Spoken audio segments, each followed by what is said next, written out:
tukaj ne samo v Graščini, tam, kjer je Čebelarski muzej, pa Borovčna dvorana, tudi tukaj izreden prostor, kjer je ogromno prireditev. Radovški glasbeni večeri so nekaj posebnega. Pokojna Boletova, pa potem Marija Kolar, direktorica glasbene šole, zatem stojita, Oljna je stala, ta pa še vedno dela za vsem tem, kar je lepega.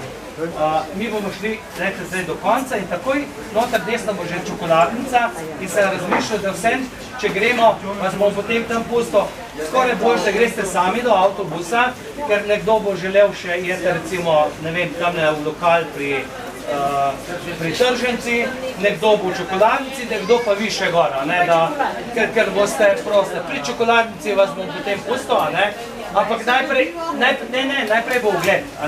Hočem reči, da je bolj za vas, če greste sami nazaj, zato da lahko vse to vidite, kar bo tam.